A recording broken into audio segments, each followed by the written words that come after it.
It's the end of the main growing season, and I know for a lot of you, this is the time of year when you feel a little burnt out. Maybe your garden didn't produce quite like you had hoped. Maybe bugs got ahead of you, or crops that didn't produce, or things you meant to plant but never did. Or maybe your garden did amazingly, but you're already thinking about things that you could do differently next year. So here's the question. What if you started planting your garden now, in the fall, instead of waiting until January or springtime? Because if you think about it, what makes a garden successful is planning.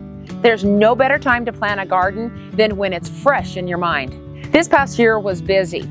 I had a lot going on outside of the homestead, and honestly, the garden did not get planned out well.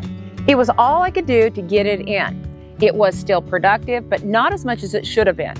It was a bit of a mess. But that's life sometimes, and we have to be okay with it. But it did remind me how much of a difference a good plan and some fall planning can make. Last fall, I actually did manage to get my soil prepped. I added plenty of compost, mulched with shredded leaves, and I know that this habit saved my garden this year.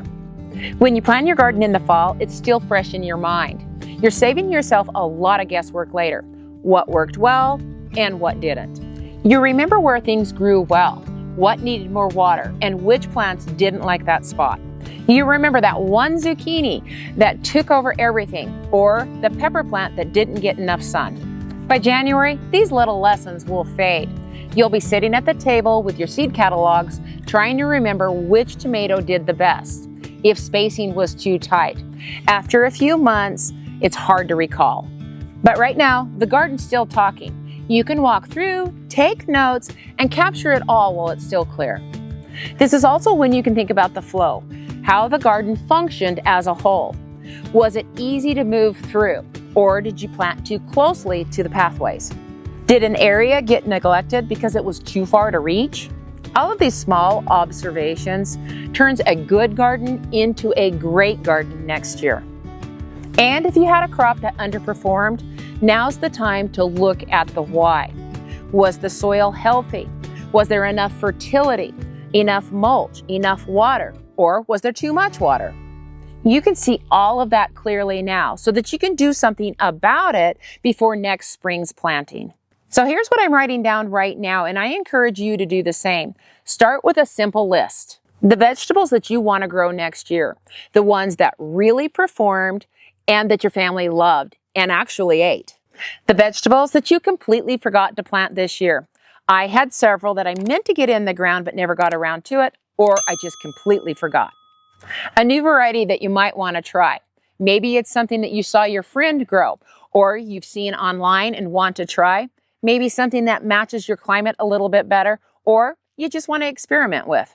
Write down crops that didn't do well and why. Was it poor soil, the wrong timing, too much shade, or heat?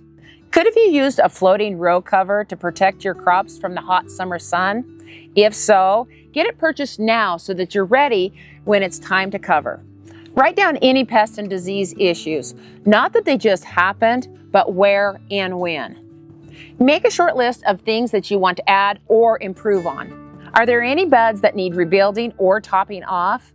New raised beds that are filled usually always settle that first year. Ideas that popped into your head this summer but never actually made it to the garden? Like a pollinator strip, an herb border, or a small flower cutting patch. Tools or supplies that'll make next season smoother. You might need a better trellis system, more drip line, or even a few more frost blankets. As you're thinking about tools and supplies to make next year smoother, now is the perfect time to start planning to get a jump start next spring. We have several Vego raised beds throughout our half of an acre, and on some of those raised beds, we have a lot of these greenhouse covers. So this helps me to plant earlier in the season and to go later planting in the fall. These covers fit snugly right over the size of the bed that you've got because they come in multiple sizes. They have tie downs all throughout this frame, which makes them wind resistant. They have 2 doors on both sides for easy access, and you don't even have to keep these open because they have 2 vents that allow that hot air to escape during the day. They're also tall enough that you can put them right over the top of tall fall crops. If you're planning ahead, this is one of those additions that pay off. If you're interested in one of these simple but effective Vego greenhouse covers, then I'll put a link in the description below and you can find one that matches your bed. If you don't have any Vego raised beds, then I suggest that you check them out. They're high quality, they come in many sizes, and they're durable. We've used them for years, and I wouldn't recommend them if I didn't love them. Don't overcomplicate it. You don't have to draw the whole garden out yet. You can do that later this winter. Just make notes when everything is fresh. These simple notes will become your roadmap when spring rolls around. Instead of starting from scratch, you'll know exactly what to plant, what to skip, and what little changes to make for a successful garden your next growing season. If you want a little help planning your next year's garden, I put together a free PDF worksheet to help you have better success next spring. Go ahead and grab that link for your free PDF in the description below this video. If you had areas in your garden that had a lot of bug pressure, now's the time to start planning for that while it's still fresh in your mind. Don't just make a note that bugs were bad. Think about what you could plant alongside those crops to prevent those bugs next year. For example, basil, borage, and marigolds planted alongside tomatoes can help repel the tomato hornworm. Carrots and onions make a great team together, helping repel pests from one another. I like to tuck perennial herbs like rosemary, thyme, and sages throughout the garden. These help repel beetles as well as cabbage worms and attract beneficial insects as well. By noting these problem spots and planning your companion planting now, you'll be ahead of the game come springtime. It's not really about fighting pests, it's about creating a balanced garden that protects itself. One of the most important things that you can do for next year's garden is to protect the soil this fall. When those leaves start to fall, don't bag them up or toss them, use them. Shred them, spread them across your beds, and add a good layer of compost or manure over the top, and let nature do the rest. That's what I did last fall, and I do it every fall. And I'm convinced that that's why my garden kept productive this summer, even though I didn't plan perfectly. Those leaves and compost feed the microbes, holds moisture in, stops erosion, holds in the nutrients, and keeps that soil alive. You could also toss a couple of inches of straw over the top.